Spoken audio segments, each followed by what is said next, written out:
流感病毒大爆发的季节，我终于还是病倒了。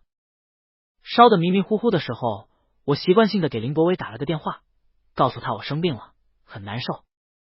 挂断电话我就睡着了，不知过了多久，又因为额头上稍稍冰凉的触感醒了过来。睁眼，林博威在用手探我额头的温度。其实我没有想叫他过来的，可这么多年我找他都找习惯了，大脑发昏的时候，我还是第一时间想到了他。很难受吗？大概是见我发怔，林博威微微俯身摸了摸我的脸，很轻的问我。我看着他眼眶发黑，眼睛里血丝遍布，下巴上还冒出了胡茬的憔悴模样，忍着喉咙刀割般的疼痛开口：你怎么回事？好像几天没有睡觉一样。这么明显吗？林博威的声音发涩，那张英俊的脸也因疲惫显得暗淡极了。新产品马上就要上线，但出了点问题，这几天都在加班加点的做测试。那你弄完了吗？林博威，团队里的人刚下班，那还是有点惨。我沉默了一会儿，拢起被子转过身去，说：那你也快回去睡觉吧，别猝死了。不会的，林博威不在意我的刻薄，笑了笑，温和的说：现在我去给你煮点粥，等你喝完粥吃完药，我在你这里小睡一下就好。我看着他脱去外套，一边挽起衬衫袖子，一边走出房门的背影，心里说不出是什么滋味。昨晚和陈一舟吃饭小聚的时候，陈一舟告诉我，梁征从国外回来了，据说是刚回来不久，但已经和林博威交往甚密。前几天他还偶然碰见他们两个在一家西餐厅吃饭，私密的包厢，亲密的交谈，眉眼弯弯的笑，俨然一对璧人。初恋情人重逢还能坐在一起吃饭，说说笑笑，这显然是心里还有彼此的嘛。陈一舟当时这么说。呀，他们两个当年也算是被你搅黄的吧，现在老天爷都有心让他们再续前缘，你要不要考虑一下，别再抓着林博威不放了。也许是喝了酒的缘故，我听他说这样的话，心里的钝痛也因酒精的麻木变得不明显，只有激动上头。我说，我可没有说他不能谈恋爱，他们要续就续呗，林博威那么大一个人，我还能拦着他不成？陈一舟挺无奈，他这不是还要伺候乔大少爷您吗？我的脸一沉，猛地瞪过去。你说什么？陈一舟跟我的关系好，我们聊天向来直言直语。我实话实说，真的，这么多年，他为了还你家的恩情，处处顺着你，迁就你，你怎么对他颐指气使，他都没有怨言，就因为被你喜欢上了，人家一个直男还陪你上床，怎么着？你要他跟你一辈子维持这种别扭的关系啊？纠缠这么多年也够了吧？你也应该放过自己，人家最后总得有自己的生活，自己的爱情，自己的家庭吧。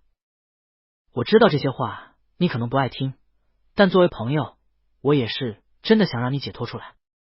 苦海无涯，回头是岸，咱是真没必要拴着他一个人啊。修炼是水，早悟兰因，苦海回身，谁不想呢？知易行难罢了。林博威把鸡丝粥熬好，给我端进房里，甚至一口一口的喂着我喝。今天是个阴天，房间里又拉了道纱帘，光线并不是太好，使得林博威那副精致的眉眼显得灰蒙蒙的。我看着他垂着睫毛，体贴的为我把粥吹凉，心里也灰蒙蒙的。林博威，你想要有自己的生活，自己的爱情，自己的家庭吗？你想要摆脱我吗？其实你早就烦透了我吗？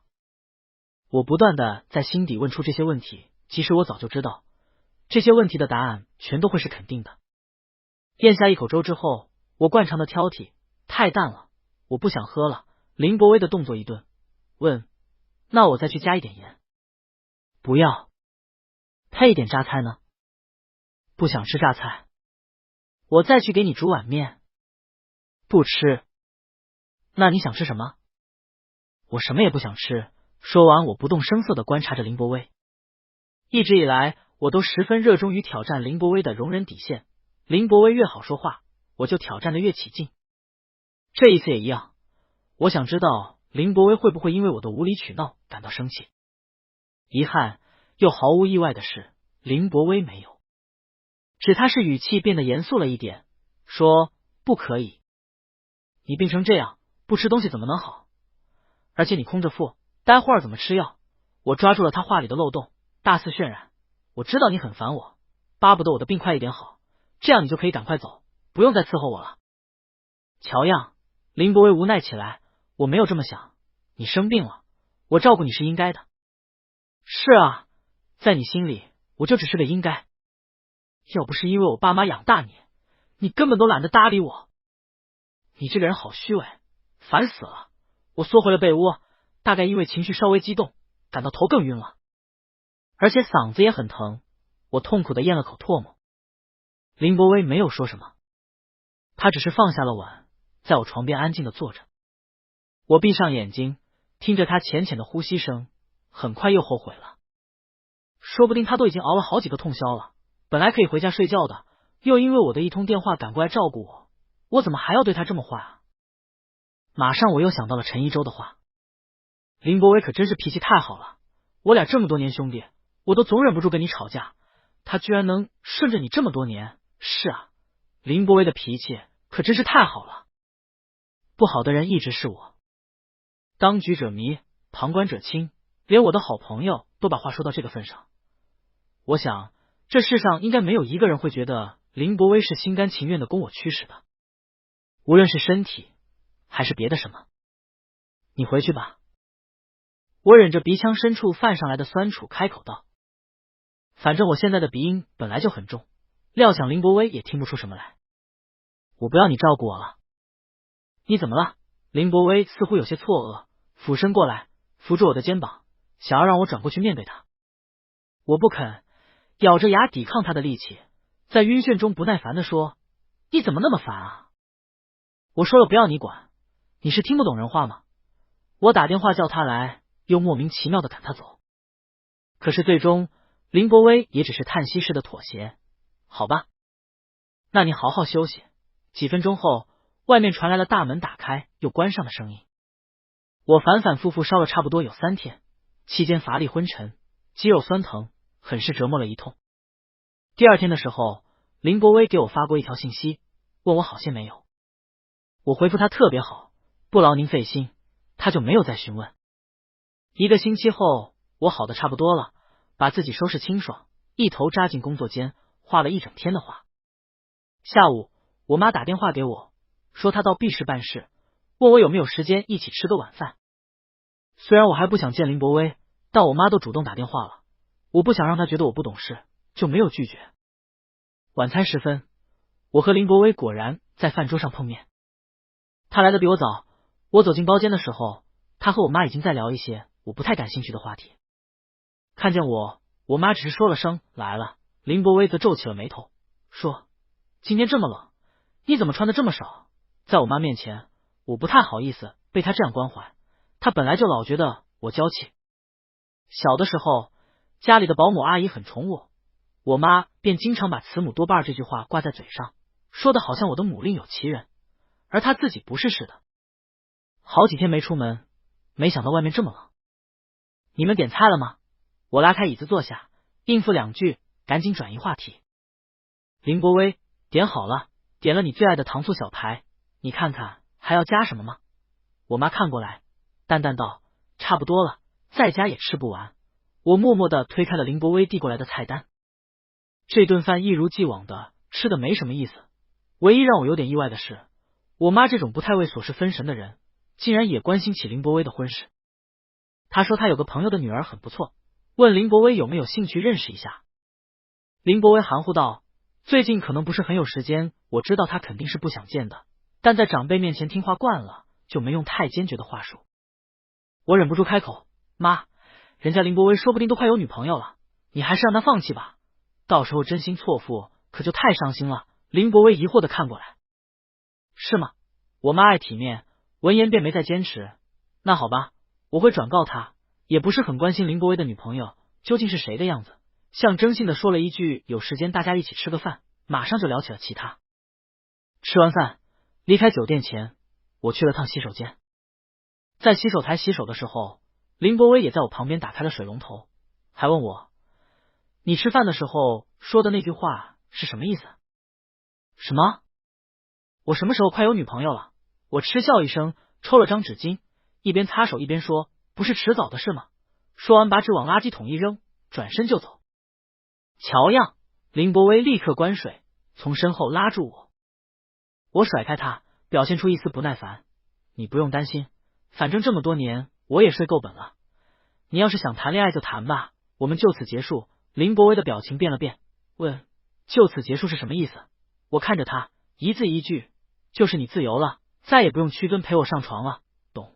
现在我要说说林伯威，说说我那几乎横跨了我半段人生的单恋了。我叫乔样，27岁。如果从我15岁那年懵懂的春心萌动算起，那么我喜欢林伯威这件事已经持续了整整12年。严格来说，林伯威应该算是我们家的养子，名义上我们是可以称作兄弟的。我想林伯威也确实有把我当作弟弟，只可惜我不愿把他当作哥哥。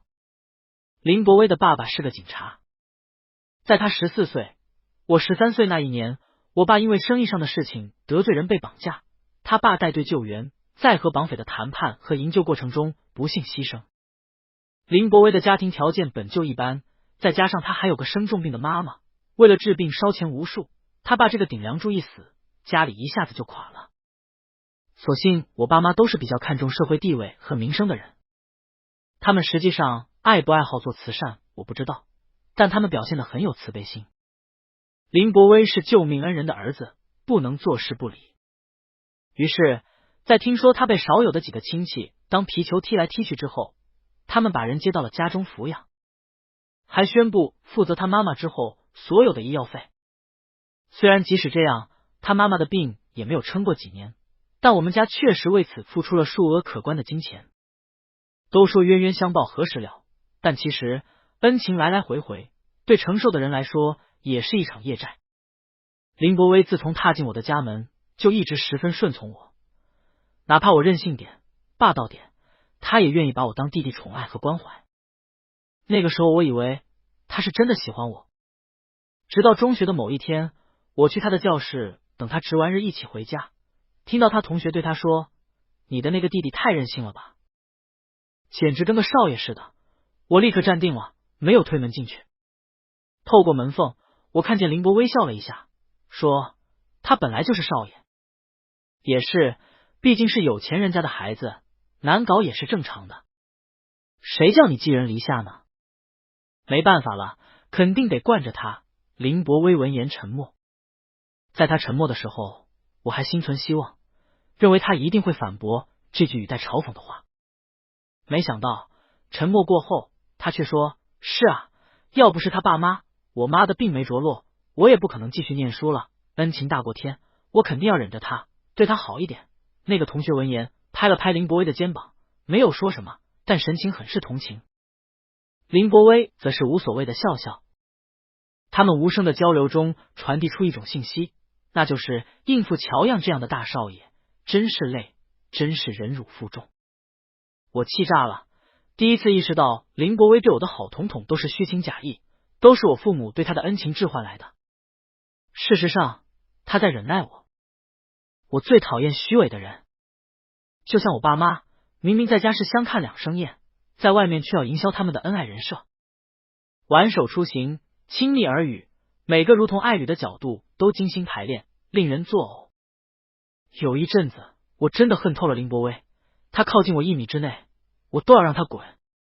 他觉得我任性，我就要更任性。可无论我如何挑剔他，对他颐指气使，他都能摆出那副无懈可击的温和模样，持续攻击我高高筑起的防线。饭桌上，他永远毫无怨言的给我挑葱花、剥虾仁，甚至剔鱼刺。我生病发烧，他永远守在床边照顾我，耐心的喂我吃药、喝粥。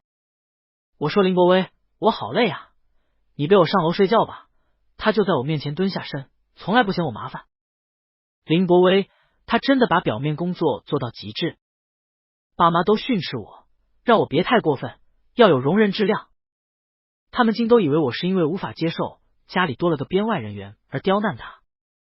殊不知最开始我喜欢他，喜欢的要死。我对他撒娇耍小性子，都是想要他多分一点目光给我。我这人其实很欺软怕硬的，如果林伯威不肯顺着我，我根本不敢在他面前张牙舞爪、无理取闹。现在你告诉我，他对我百依百顺的同时，又在心里嫌弃我、腹诽我怎么能忍受呢？可人就是很奇怪的动物。我一直以为我讨厌林伯威，不遗余力的想要撕破他的面具，跟他对着干。可是进入青春期后，第一次做难以启齿的梦，我梦见的竟然是他。他在梦里一点也不温柔了，同样一副好看的眉眼，却做着截然不同的轻佻表情。他一边说着羞辱我的话，一边吻我，用力掐我的腰，把我压倒在他的身下。他说：乔样，你其实很期待我这样对你吧？像你这样的人，就是应该被人欺负的。从这个梦中醒来的第一秒，是我此生最羞耻、最慌乱、最唾弃自己的一秒。我在深夜里偷偷溜进洗手间搓洗内裤，泄愤似的搓得十分用力，却又不知怎么的被林伯威抓个正着。他自然而然的把我的内裤接过去，说：我来吧，你这样会搓坏的。我感到很丢脸，看见他的手在我的内裤上轻轻搓起白色的肥皂泡沫，整个人更像是被火蛇撩了一下，一把将内裤抢了回来。林伯微笑着说：你不用害羞，这是青春期正常的生理现象。我恶狠狠地问他：你也会吗？他坦然道：当然会。我把唇咬得发白之后，尽力若无其事地问他：你梦见了谁？林伯威愣了愣：什么？我说：你梦里的是谁？是你班上的女生吗？我不记得，应该不是我认识的人，只是大脑随便捏出来的人吧。不过林伯威忽然笑了：你这么问的话，你梦见了谁？依依，我梦见了谁？林伯威，我告诉你的话，你会被我吓到吗？你会觉得我恶心，觉得我龌龊吗？或者你会在心里觉得我可笑吗？你虚情假意的对象，却把你放进了他的梦里。我只好仇恨的瞪着他，用沾满肥皂水的手推他，让他快点滚出去，不要再来烦我。后来林伯威反复入梦，我习惯了，也不得不接受自己喜欢他的事实。我想，我这么讨厌他，怎么还会喜欢他呢？我的身体里好像分裂出了两个人格，一个忍不住对他做天做地，恶语相向，另一个又在他靠得离我很近的时候，呼吸错乱，小鹿乱撞。再后来，随着时间的推移，我学会和自己矛盾的感情共存。我讨厌林伯威的虚伪，不影响我喜欢林伯威的一切。我讨厌他，所以我要抓紧他，折磨他。我喜欢他，所以我要享受他，抓紧他。恨与爱，一体两面，殊途同归。林伯威和梁征是在我大三的时候在一起的。陈一舟说的没有错，是我搅黄了林伯威的这段恋情。梁征是林伯威的直系学妹，那一年的大一新生，甫一开学就因为大方性感的穿搭和美的无人可比的长相，迅速成为热议人物。听说他在报名那天就在学院的报名处拦下林伯威要了微信，此后对他一路穷追猛打。很快，计算机系乃至大半个学校的人都知道新来的美女学妹在攻略著名校草学霸。学校论坛关于猜测他们会不会在一起的帖子一路飘红，几乎所有人都说一向风心所缘的林大校草这回要栽喽。果不其然，不过一个多学期，林伯威被攻略了。可是从小到大，林伯威收到过那么多封情书，每一封他都交给我处理，每一封他都看着我把它们撕成纸片，从没有过任何例外。我不明白梁征有什么特别，我讨厌他。那个时候，我几乎想尽办法掺和进他们的约会当中。吃饭、看电影、逛街，我挤进他们两个中间，搜肠刮肚的同林伯威聊一些梁征绝不会知道的话题，以此向梁征昭示我才是最了解林伯威的那一个。爬山露营，梁征微了脚，我也要争着受伤，内心暗暗计较林伯威究竟更关心哪一个。林伯威朝我奔来，我装疼、装晕、装虚弱，直到林伯威决定抛下露营的大家背我下山，我恨不得向全世界耀武扬威。看啊，在林伯威的心里面，我的安危是最重要的。是不是出于报恩的心态有什么重要呢？反正他就是这样做了。我当然知道这些事情都很幼稚，甚至很缺德，但是我没有办法控制我自己。要我眼睁睁的看着林伯威在我的面前和别的女人亲密，那还不如叫我的眼睛瞎了。在他们恋爱不到3个月的时候，有一天我突然从林伯威的室友口中得知林伯威和梁征出去了，晚上不回宿舍。我像个傻子一样明知故问，为什么？林伯威的室友朝我挤眉弄眼，哎呀，你懂的吗？我的心都裂开了。不仅仅是我的心，是我的整个人都分裂了，裂成2半。其中一半告诉我，人家是正儿八经的情侣，什么年代了，出去开房不是很正常的事吗？可另一半却在笑叫，林伯威，林伯威，你不能脱别人的衣服，我会死掉的。那天晚上，室友全都出去过周末了，要么相约网吧开黑，要么陪女朋友，而我买了好几斤变态辣的鸭脖，坐在自己的书桌前，一边喝冰水一边啃。我的胃很脆弱，经受不起这样的折磨。晚上10点，我冒着冷汗，捂着绞痛的上腹给林伯威打电话。林伯威，我胃痛，痛得快要死掉了。林伯威的喘息声很明显，很容易让人对他在接电话之前在做的事情产生联想。微微平复了一下之后，他问我，你在哪？我好恨。我迷恋他气息不稳的声音，想到他的气息是因为谁，因为什么而不稳，又想立刻掐住他的脖子，让全世界都不要听到。我都分不清自己是胃更疼还是心更疼，只是一直流着眼泪，哽咽着告诉他我在宿舍。没多久，林伯威来了，他抱着我去医院挂急诊，陪我打点滴。我无力的靠着他的肩膀，闻到他身上陌生的香水味，难受的想用刷子把他全身上下都洗刷一遍。梁征打来电话，我听不真切，只隐约听出来他的情绪有些激动。林伯威一直低声道歉，最后梁征率先挂了电话。挂电话前他说的那句话我听清楚了，他说算了，我们还是分手吧。林伯威很平静，挂断电话之后还问我要不要喝点热水。我故意问他，你们晚上在干嘛？林伯威沉默。我说，你们上床了吗？说这几个字的时候，我感觉我的心都在滴血。你说呢？你刚才听见了吧？他说分手了。林伯威说话平铺直叙，并没有很大的情绪波动，只是那一双漂亮的眸子变得黑漆漆的。我也不知道他是伤心还是怎样，靠在他的肩头闭着眼，大脑飞速思考应该接句怎样的话。可是林伯威紧接着又说道，乔样，你不是小孩子了，应该要学着放弃对一个人的过度依赖了吧？药水顺着血管流遍全身，让我浑身冰凉。林伯威和梁征的确分手了，他们的恋情只持续了短短的3个月。再见到梁征，他依旧明艳动人，一支细长的香烟夹在指尖，猩红色的指甲隐匿在薄荷味的烟雾中。其实我该感谢你，乔样，是你把我从爱情的狂热里解脱出来。除了长得好看，林伯威还有哪一点值得喜欢？我不允许有人这样诋毁林伯威，愤怒地瞪着他。梁征浑不在意，微微一笑，你相不相信他是个懦弱至极的男人？我面无表情地说，与我无关。梁征再次笑了，离开前拍拍我的肩膀，在我的耳边留下一句那就祝你好运吧，便飘然远去。我看着他的背影，看着他与同伴轻松说笑的神情，没有感觉到他有一点分手的伤痛。我突然在心里替林伯威感到不值。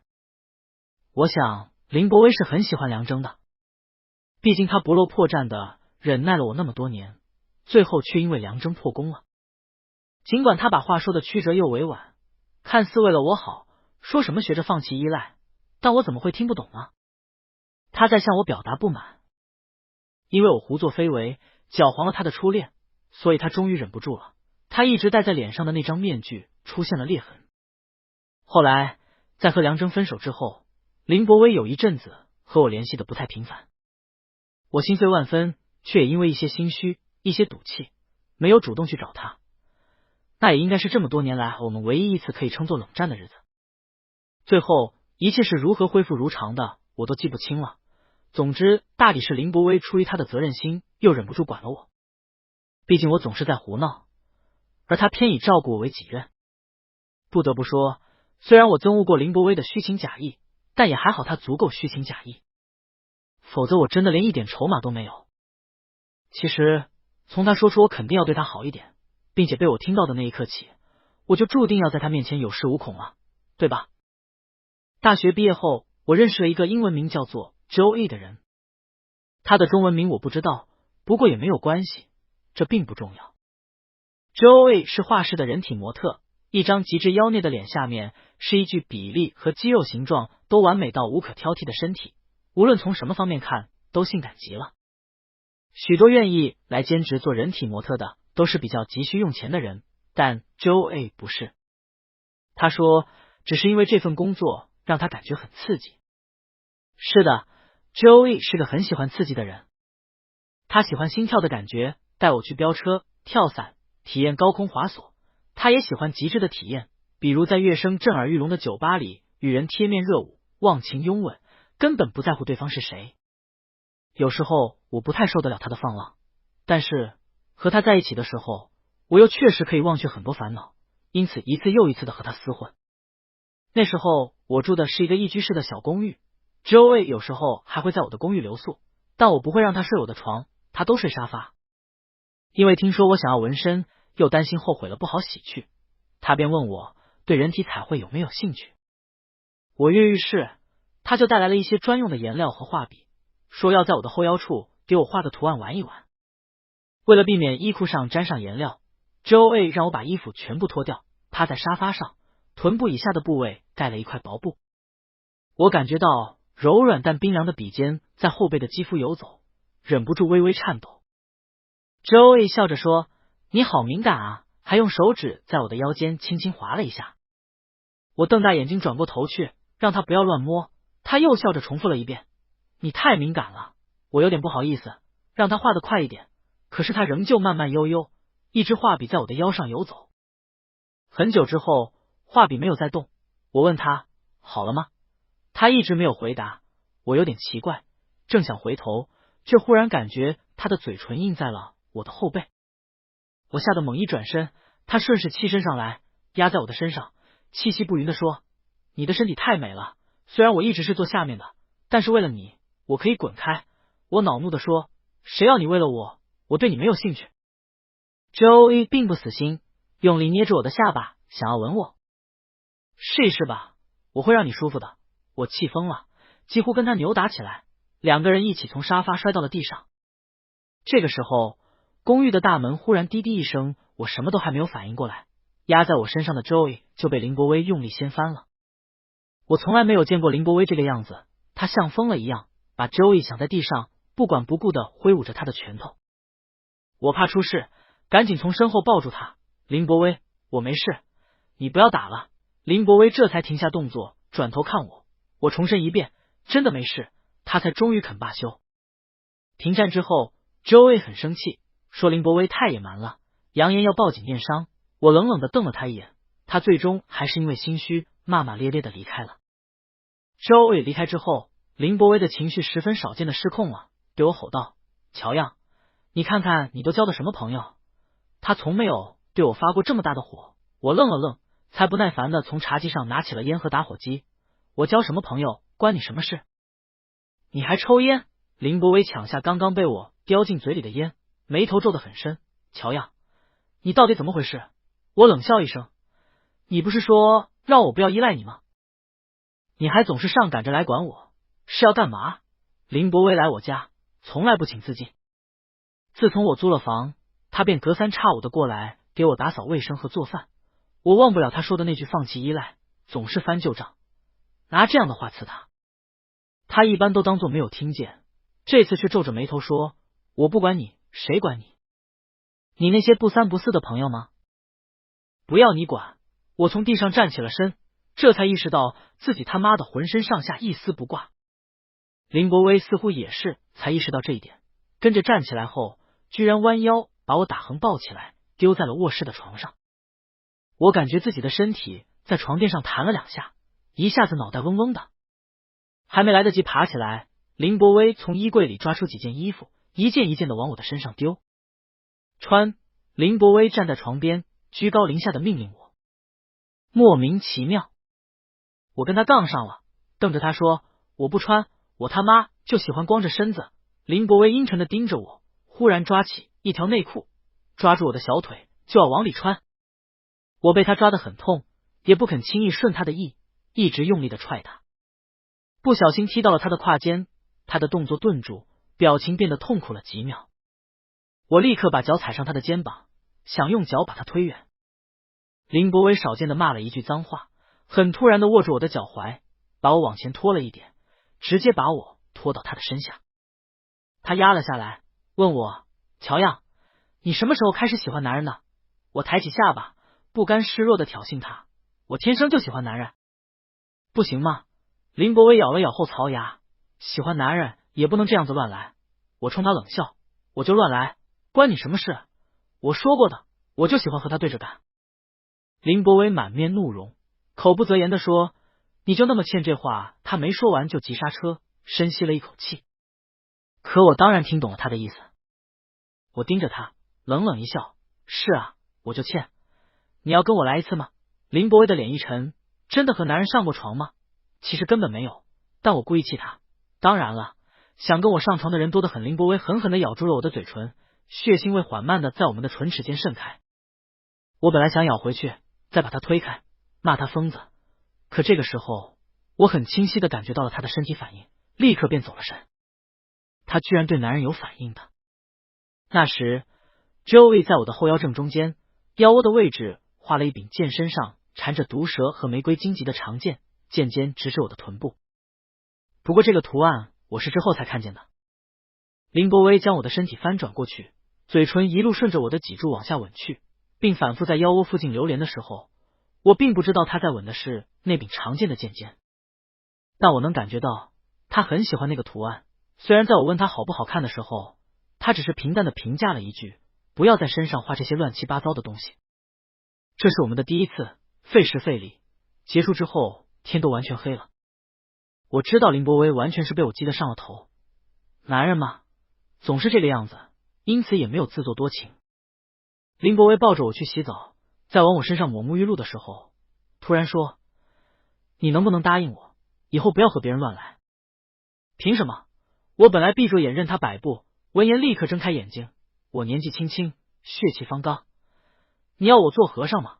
这当然也是故意的夸大。事实上，我没那么多需求。林伯威闻言又皱起了眉，这一天他皱眉的次数远超平时。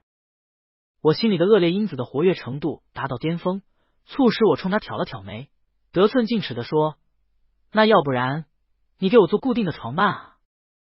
你陪我的话，我就不和其他人乱来了，怎么样？其实我没有预设林伯威的回答，我只是想激他。我也没有想到他会在迟疑之后说可以。我一下子没能理解。可以，他说至少我私生活干净，你对我也知根知底。我哈的一声笑了，你不是直男吗？那岂不是很委屈你？林伯威又摆出那副无底线纵容的模样，只要你需要，我都可以。哼，我当然好。喜欢的人主动送上门，我有什么不好的？那天之后，我和林伯威之间的关系很突然的改变了。虽然改变的只有身体关系，永远不变的还是我对他的单恋。最开始，为了试探林伯威究竟能容忍我到什么地步，我真的找他找得很频繁。有一阵子，他就住在我租的房子里，我几乎每天都缠他，又花样百出的挑剔他，说他这里不行，那里不好，没有情趣，技巧不足，把他刺激得很深。每一次看他咬紧后槽牙，我心里都翻腾着一种扭曲的快乐。我想，林伯威，你快发疯啊！你快单挑子不干，快说老子不伺候了啊！我真怀念他那次气得失去理智骂脏话的样子。但很遗憾，后来林伯威一次也没有爆发，他只会沉默的致力于让我说不出话来。很快我就觉得天天这样也没什么意思了。如果我不喜欢林伯威，那么这件事情或许还能算是种单纯的享受。可我偏偏喜欢他。我喜欢他，所以贪心。人一旦贪心了，很多事情的乐趣就会大打折扣。毕竟没有得到的东西存在感太强了，你只得到一点点，也会觉得和没有得到没什么两样。在那之后，空虚的感觉就会成倍的反扑上来。空虚让人有疯狂的念头，比如很多时候我都想把林博威关在家里，让他永远不离开我。可是怎么可能呢？做床伴就要有做床伴的样子，天天在一起只会让我产生甜腻腻的错觉。于是有一天晚上结束之后，我对他说，你以后还是不要住在我这里了吧。林博威问我为什么，我懒懒地道，你老待在这里，搞得跟谈恋爱一样，我很烦的。林博威的表情很难言喻，我啧了一声，勾了勾他的下巴，故意吊儿郎当的对他说，放心吧，有需要我还会找你的。这回林博威闻言沉默了很久，最终还是答应道，好。他的情绪真稳定，在他面前我就像个大开大合的神经病。我和林博威的床伴关系断断续续的维持了应该有3年。这3年间，我时有反复，时有心血来潮，很长一段时间不搭理他有之，隔1、2天就让他我来家也有之，总是对他召之即来，挥之即去。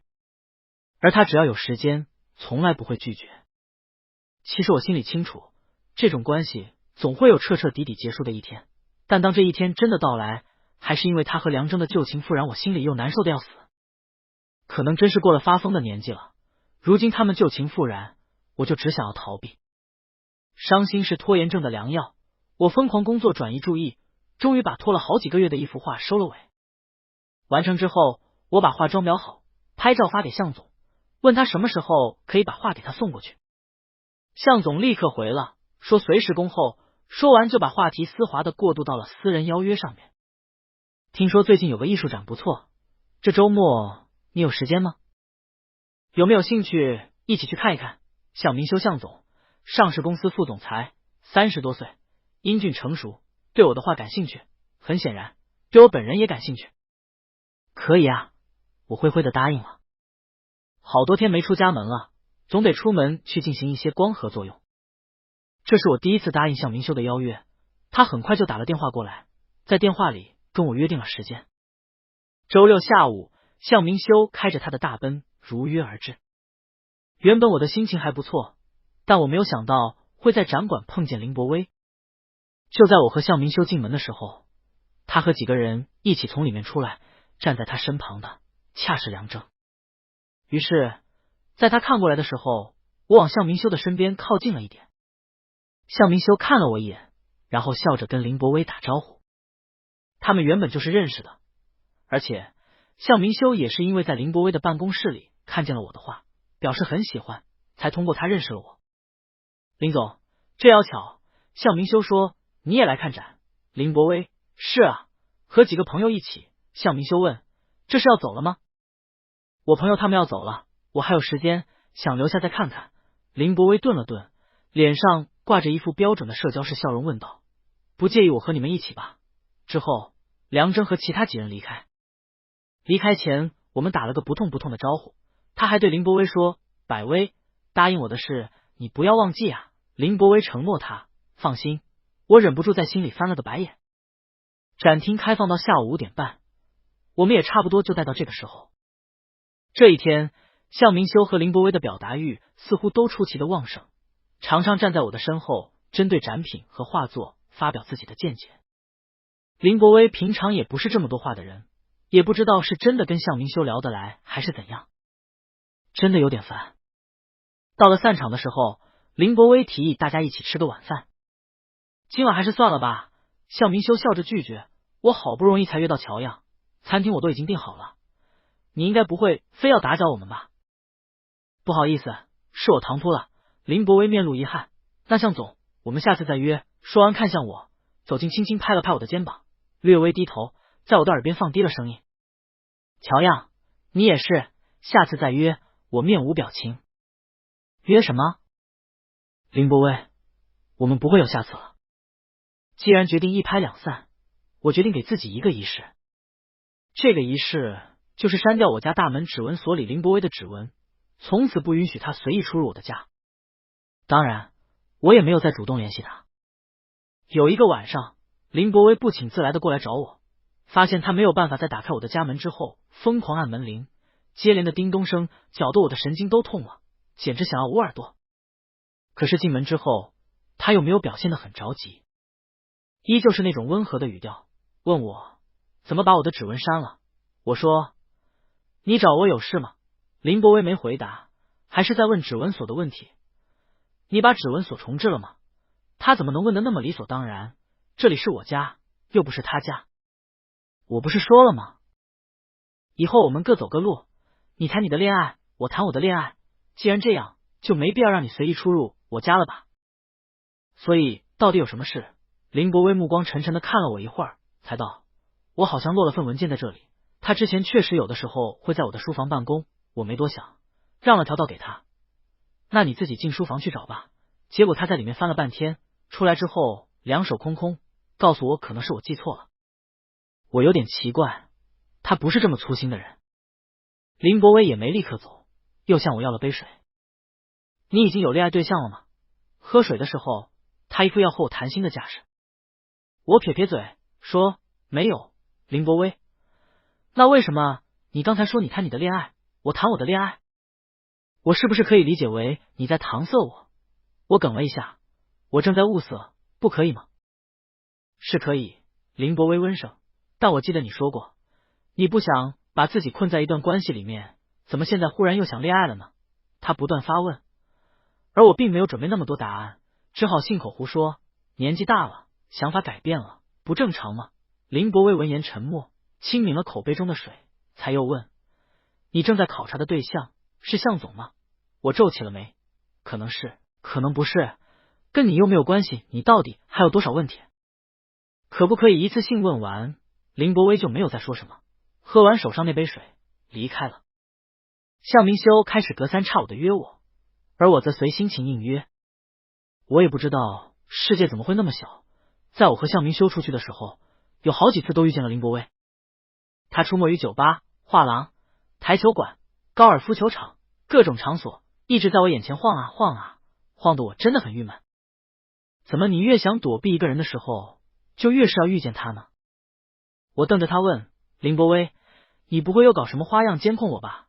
林伯威露出一个无懈可击的笑，这些地方不都是大家常去的娱乐场所和社交场所吗？可我还是怀疑他有前科。当年周 A 的事情过后，他认为我交友不慎，高频率的打电话给我查岗，问我在哪里，和谁在一起。在我有意不接电话之后，他转而收买我的朋友们，最后总能成功得知我的行踪。熟悉些的朋友都吐槽他的控制欲太强，但这哪是什么控制欲？他只是把我爸妈的感情看得太重了，连带着把照顾我这件事情也看得太重了。我稍微有点闪失，他的良心就过不去。他的良心太满了，我有理由怀疑他故技重施，可我问了一圈，又没有找到什么证据，只能作罢。几个月后，向明修终于结束他慢悠悠的狩猎行动，在一个晚上直切主题的问我有没有兴趣去我家喝一杯。我本想拒绝，但脑子里林伯威和梁征的脸一闪而过。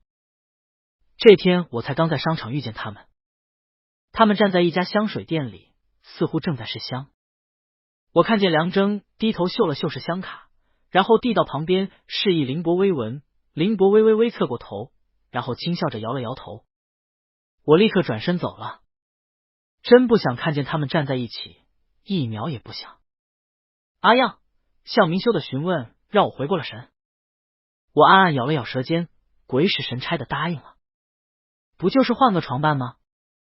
反正向明修无论身材还是长相都是我喜欢的类型，有什么不行的？他又不是要和我谈恋爱。我和向明修去了他家。向明修并不是个急色的人，带我回家之后，打开音响放了支曲子，之后打开酒柜，拿出了珍藏的红酒，饮至微醺之时，才慢慢抚上我的耳垂，轻声想要吻我。我下意识的想要躲开，正好在这个时候，我的手机震动了起来。我松了口气，正要伸手进口袋去拿手机，向明修家抢先一步，果断的挂断电话，静音，并且把我的手机扔到了一旁。这个时候就不要被人打扰了，你觉得呢？可是电话那头的人并不死心，被挂断了一次之后，依然疯狂地拨过来。我的手机屏幕疯狂闪烁，亮了又灭，灭了再亮。我推开了向明修，说还是接一下吧，万一对方以为我出事了，报警怎么办？向明修只好无奈的放开了我。谁知电话那头竟然是林伯威。乔样，你在哪？他问我。我总不能说我在向明修家里，我深吸了口气，平复心情，说在外面。你有什么事？林伯威，你在向总家里是不是？我愕然。你怎么知道？出来。什么？我让你现在下楼，出小区，我在门口等你。一贯温和的林伯威用上了命令的口吻。我那股跟他拧着的劲儿又上来了，说你平时要命令我？我在哪里关你什么事？林伯威声音微冷。你要我报警吗？我刚要说话，向明修把我的手机抽走，放到了自己的耳边。林总，乔样不是小孩子了，你没必要这么管着他吧。林伯威在电话那头说了句什么，向明修挂断电话之后，脸色很不好看的说，林伯威说我不放你走他就报警，我可丢不起这个人。我猛然的跟他道了个歉，穿上了自己的外套。在我离开向明修家之前，他叫住我问道，乔样，我这个人不喜欢强求别人，你是不是对我没有兴趣？如果是这样，我以后不会再约你了。对不起，我也感到很无力，只能这么说。林伯威在我的生命里划下的痕迹太深了，我好像很用力，也没有办法把那道痕迹填平。是我的错。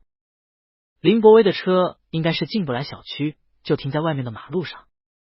他斜倚在车门边抽烟，白色的烟雾遮挡住他的表情，我竟不知道他什么时候也开始抽烟了。一看见我走出小区，他立刻把烟头丢回随身携带的金属烟盒，快步走上前，攥住我的手腕，把我往他的车里拖。他的表情不算太吓人，但力气大的惊人，我感觉自己的手腕要被他捏碎了。你怎么知道我在这儿？我为什么不能知道？林伯威少见的用一个反问句回答了反问句，这一贯是我的说话方式，一般在我不想好好跟他说话的时候出现。我揉着手腕，越想越觉得很不对劲。他到底怎么知道我在这里的？今晚没人知道我和向明修在一起，就算他在我所有的朋友里问了一圈，也不可能知道答案。林伯威，你是不是跟踪我？我警惕起来。林伯威根本不带理我的，侧脸紧绷着，把车开得一惊一乍，在空旷的街道上就跟飞起来了一样，我都怀疑他要超速。林伯威，林伯威，我一连叫了几声，林伯威无动于衷。我真受不了他这个样子，我探身过去抢他的方向盘，车身剧烈的左右摇摆起来，林伯威用很大的力气推开我，靠边停下车，气急败坏的吼了我一句，你疯了吗？乔样。我疯了，我早他妈疯了，我的声音比他更大。我问你是不是跟踪我，你不为什么不理我？你他妈倒是说啊，叔弟。林伯威握紧了方向盘，手背上青筋尽显。我冷眼看他，你究竟说不说？林伯威不言。我转身去开车门，林伯威一下子抓紧我的胳膊。没有。深吸一口气之后，他说，我只是在你的手机里放了个定位程序。什么？我愕然，赶紧打开手机翻菜单。林伯威颓然道，你找不到的，我隐藏了。我感觉太阳穴突突的跳了两下，我猛地扑上去揪住他的领子。什么意思啊，林伯威？这样监控我是吧？我以为他还会是那副平静的样子，可他却看着我，眼睛一点点的红了。他说，乔样，我受不了了。我下意识的松了松手。什么？林伯威又猛地抓住我的手腕，让我往他的方向一扑。我受不了了。我受不了你要和别人谈恋爱，受不了你去别人家里和别人上床。林伯威的眼睛红到极致了，眼泪一颗一颗的滚出来。你不是说过，只要我陪你上床，你就不会找别人吗？现在为什么不可以了？乔样，你能不能告诉我，为什么要结束？如果我让你不满意，我可以改。他的眼泪好像滴进我的心里一样，滚烫的，灼得我好疼。我怔怔的看着他问，不是你要和梁征在一起吗？不是你不要我了吗？这回轮到林伯威发怔，我什么时候要和梁征在一起了？追着一个人喋喋不休的质问，这种事情实在很跌份。我扭过头去不看他。你们最近不是走得很近吗？他刚回国就找你，你们还一起看展，一起吃饭，我知道你很喜欢他，没有忘记他。如果你要和他在一起，就不要管我了。我没有。林博伟有些着急，我们最近经常在一起，是因为他要创业，想让我帮忙引荐一下我的投资人，还要让我帮他看看他的项目书之类的。上次那个展也是我们好几个朋友一起去的，我没有和他单独约会。我说，可是上次和我妈吃饭的时候，我说你快有女朋友了，你也没有反驳。林博威，如果我反驳你，那阿姨不就又要给我介绍对象了吗？而且事后我问你是什么意思，你也没有理我，还跟我说我们结束了，你记得吗？白天我还看见你们一起逛商场。林博威，投资人过生日，他请我参谋一下送什么礼物比较好。其实我还能挑剔的，比较他们说话的神态语气，但看林博威这么着急的解释，我又感觉自己无话可说。林博威，我怎么可能和他在一起？我和他早就已经过去了，你不是知道吗？我们现在只是朋友。是吗？我也不知道自己是相信还是不相信。喃喃的问，你真的可以只把他当做朋友吗？当然，如果你不相信的话，我可以请他给你解释。我不要。说完这句话之后，车厢里诡异的安静下来。过了不知道多久，林国威才再次开口，对不起，我以后不会再做这种事情了，我会帮你把手机上的定位程序删除掉的。我平静的看着他。还有呢？还有。林国威看了看我，又垂下了头。对不起，今天晚上的事我会帮你跟向总好好解释的。如果他的声音抖了一下，如果你确实喜欢他的话，我简直气笑了。林博威，你说我喜欢谁？林博威紧紧抿住嘴唇，不肯说话。为什么沉默呢？林博威，为什么还要沉默呢？我突然感到眼眶发热，轻声对他说，你知道吗？我从10几岁的时候开始就喜欢一个人。我以为他不喜欢我，甚至讨厌我，因为我总是跟他对着干，总是对他很坏。我想，原来他对我那么好都是因为我爸妈对他有恩啊。那我肯定不能让他知道我喜欢他，不然他一定会在心里嘲笑我的。我本来不打算哭的，那样真的很丢人。可我也不知道为什么，只是对他吐露了这些，我的眼泪就一直往外流。林博威肉眼可见的心疼了，手忙脚乱的抽出纸巾给我擦眼泪。乔样，我的宝贝，对不起，都是我的错。你别哭，可我的眼睛好像关不上的水龙头一样，泪水源源不断。我喜欢他好多年好多年，我知道我是个很任性的人，我知道我不值得被人爱，可是我还是不肯放过他。我林博威忽然吻了上来，把我嘴角的眼泪全部吞进自己的口中。你怎么会不值得被人爱？我又怎么可能讨厌你？我简直都不知道该怎么爱你才好。他轻轻的啄吻我，一次又一次。慢慢的，他好像吻上了瘾，轻易不肯离开，变得凶狠起来，甚至按住了我的后脑勺，让我连换气都十分艰难。可我宁愿窒息，也不愿意推开他。这个吻持续了很久，最后放开我的时候，林博威喘得很厉害，抵住我的额头，哑声问道，回家好吗？我们回到了林博威的家里。刚进玄关，他就迫不及待的将我抵在墙上，吻上了我。我们过去上过那么多次床，他从来没有一次是着急的、迫切的，他永远那么温吞、慢条斯理，几乎没有失控的时候。我一直以为他并没有对这件事情十分投入，只是为了达成不许我和别人乱来的目的，再以完成任务的方式完成它。现在我才意识到，也许过去他在忍。变得比较诚实的林博威完全是一场风暴，我没有选择和反抗的余地，只能随波逐流。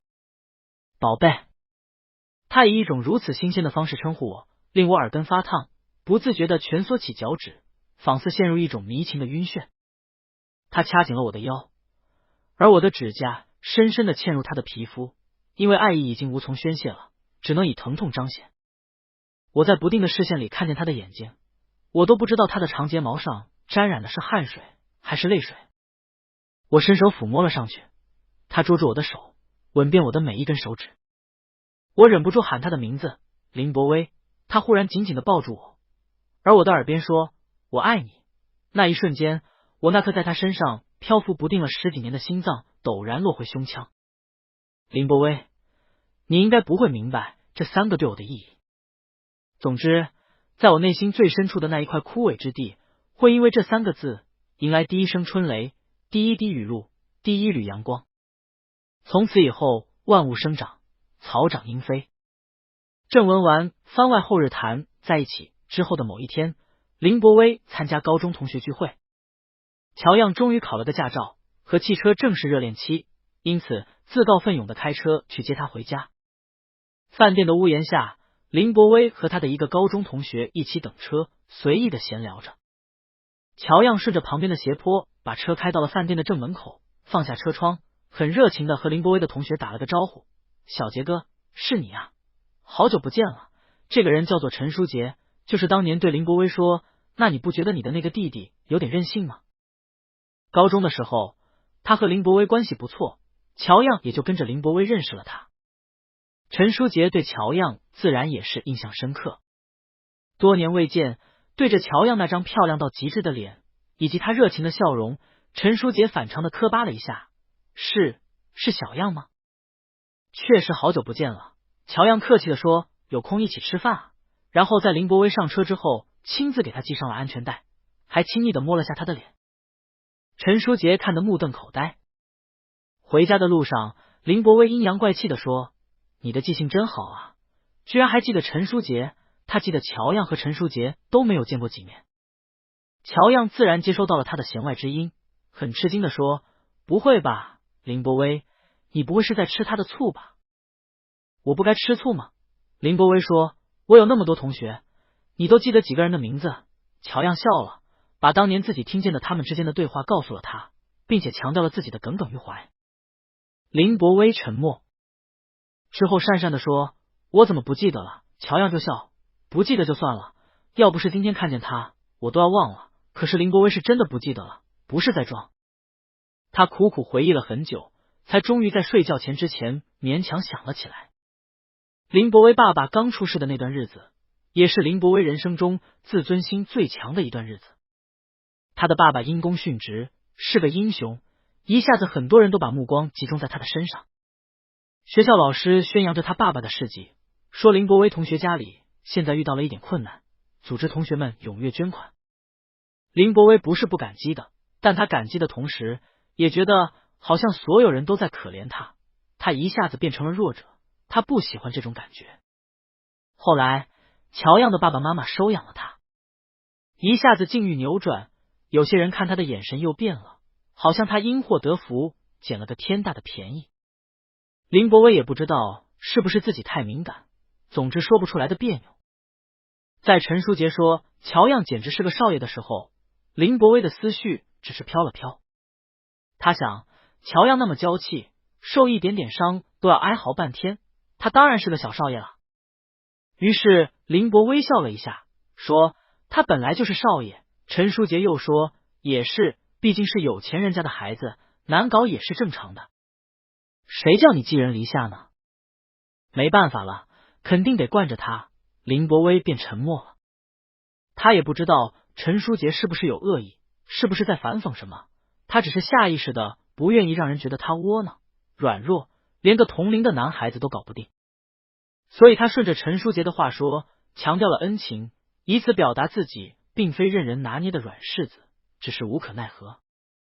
他没有想到乔样竟然会把这段话听进去。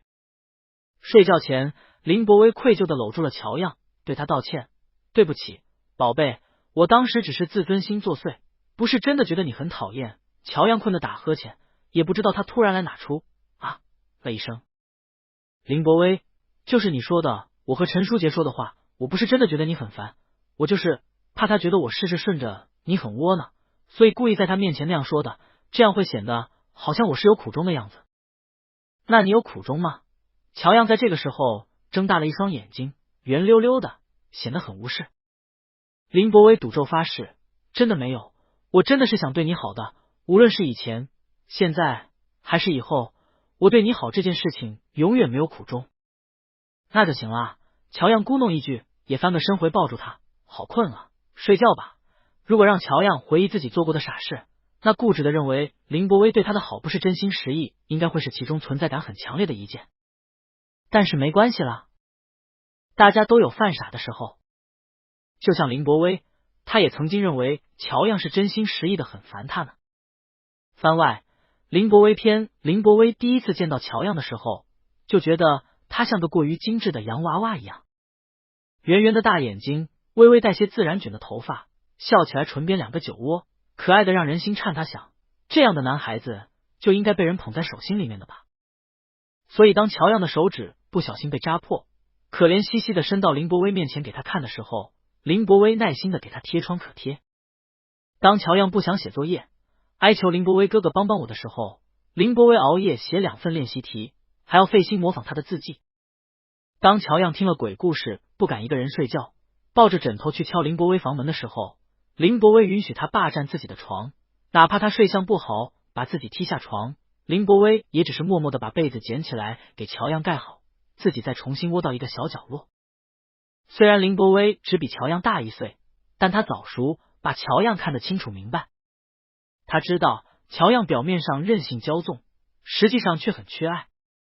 乔父乔母很少回家，偶尔回家2个人也无话可说。乔样常常在他们在家的时候闹一些不大不小的动静，最终换来的要么是怎么这么娇气的训斥，要么是能不能听话一点的责备。乔样是渴望和他们亲近的，只可惜没人在意他的渴望。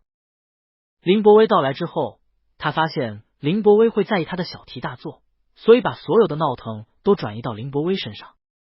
林伯威只有很少的时候会真的觉得他很可恶，更多的时候是觉得他很可怜或者很可爱。那个时候林伯威确实是把乔样当作弟弟的。大概是上中学的时候，不知从哪一天开始，乔样突然变得对林伯威十分仇视。对此，林伯威一开始的理解是他的叛逆期到了。林伯威是没有叛逆期的，因为在他最该叛逆的年纪，他的父亲因公殉职，他的母亲重病卧床，而他自己寄人篱下，他没什么资格叛逆。但他会让乔样有这个资格。后来直到乔样的这场叛逆慢慢无期了，而且似乎是只针对他，林伯威忽然意识到一件事情，那就是乔样似乎是真的烦他。林伯威知道自己有点烦人，因为他总是方方面面的管着乔样。他不许乔样在夏天的剧烈运动之后喝冰可乐，不许乔样在冬天穿挺刮好看但保暖程度有限的大衣，不许乔样不按时吃饭，不许乔样没节制的熬夜。确实很容易让人觉得不耐烦，对吧？可是乔样，我的小少爷，一开始是你主动跳进我的手掌心，要我用掌心的温度温暖你，要我握紧你，你怎么突然想要挣脱？林伯威看着乔样和其他同学勾肩搭背，转头看见他时就露出一副不耐烦的表情，忍不住用狠劲握紧了自己的拳头。乔样，已经晚了，我放不开手了。乔样对他的依赖和厌烦，他对乔样的控制和纵容，一切都好像卷结成了一团凌乱的毛线，让林伯威实在感到难以厘清。他们都已经是成年人了，就算是亲兄弟到最后也会分家，他们也不可能一直这样下去吧。所以遇见热情追求他的梁征的时候，林伯威有点动摇了。他觉得恋爱或许会是个把2卷毛线分开理顺的契机。梁征是个洒脱的人，他对林伯威说，学长，我们就只是试一试都不行吗？我是个不会轻易死心的人，如果你跟我试过还是不行，那我也就认了，但如果连试一次的机会都没有，我是不会甘心的。于是那天梁征生日，在 KTV 包间里所有人的起哄下，他任由梁征踮起脚尖，轻轻的在他的嘴唇上吻了一下。好吧，林伯威平静的想，那就试一试。结果他的尝试完全失败。和梁征去开房的那天晚上，其实是一场突如其来的大雨促成了那一切。那天林伯威和梁征去市区逛街，本来打算去看一场电影的午夜首映，所以提前跟室友说了不回宿舍。吃过晚饭之后，他们漫无目的的闲逛消磨时间，直到雨水浇下来，瞬间把他们浇了个透。梁征拉着林伯威快步跑到屋檐下躲雨，身后就是个快捷酒店的玻璃门。梁征碰了碰林伯威的手，百威，我们上去洗个热水澡好吗？林伯威看着他湿透的头发，被雨水浇花的妆容，轻轻点了点头。梁征要了一间大床房。进门之后，他先进浴室洗澡，洗了很久之后，镶着浴巾从阴绿的水汽中走出来。林伯威转开了眼神，梁征坐到床边，抱住他的腰，抬头吻他的唇。林伯威似乎无动于衷，梁征有点挫败，主动的把他推倒在床上。就在这个时候，林伯威的手机响了。接了这个电话之后，林伯威起身要走。梁征说：“你要把我一个人丢在这里吗？”在这样的情况下，林伯威愧疚的低头看他，对不起。梁征笑了一声，放开了手。好，那你走吧。在见到痛得整个人都蜷缩起来的乔样时，林伯威的心都跟着他的胃一起痉挛了。他很过分的忘记了自己对梁征的愧疚，心里只剩下一个念头：天啊，乔样，我的小少爷，你怎么能把自己弄成这个样子？直到陪乔样打点滴的时候，林伯威还是觉得很心痛。他没有想到乔样会那么疯，为了阻止他和梁征在一起，好像什么都做得出来。他对乔样说要乔样放弃对他的过度依赖，是他真的觉得自己何德何能，竟然让乔样为了他这样折腾自己的身体。但其实他自己说的时候都觉得自己可笑。真是官兵堂皇啊，林伯威，明明你自己才是心里最阴暗的人。乔样这么离不开你，你其实很爽吧？你又想要把手握紧一些了，你又想要乔样在你的掌心里喘不上气了。林伯威，你真是个卑劣的人。梁征说：“林百威，你趁早认清楚自己的心吧，你喜欢乔样。”林伯威说：“我只是把他当做弟弟。”梁征无所谓的笑：“随便你吧，反正跟我没有关系。”林伯威带着歉意的看着他：“对不起。”梁征撩了撩头发：“没事，反正是也是我自己要是的，什么结果我都承受。”可是梁征的话始终萦绕在林百威的心里，他不明白梁征为什么会认为自己喜欢乔样。他承认乔样对他来说很重要，但他们认识了这么多年，朝夕相伴了这么多年，乔样对他来说很重要，这不是很正常的事情吗？林伯威突然感到有一点恐惧。如果他对乔样的感情真的是爱情，那他真的不知道该如何自处了。同性恋，在那个时候，林伯威从来没有想过这样的事。当然，后来发生的一切证明梁征说的都对。周 A 的事情过后，林伯威终于敢正视这件事，他承认了自己的感情，并且在答应乔样做他的床伴之后，有那么短暂的几个瞬间萌生过一种奢望，乔样会不会也喜欢他？没有。乔样对他说：“你老待在这里，搞得跟谈恋爱一样，我很烦的。”好吧，是他自作多情。乔样不想和他谈恋爱，只想解决生理需求，并且依旧烦他。林伯威害怕乔样会很快的厌烦这段关系，因此从来不敢主动向乔样提出这个要求，他只等乔样找他。每一次乔样找他的时候，林伯威都小心翼翼，从来不敢太过分。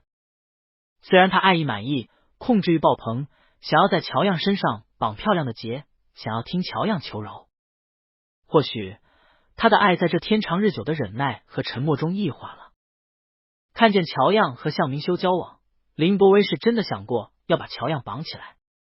他表面上露出温和无害的笑容，实际上心里全是阴暗爬行的藤蔓。快要缠上乔样了，就快要缠上乔样了。宝贝，我的宝贝，你怎么不乖？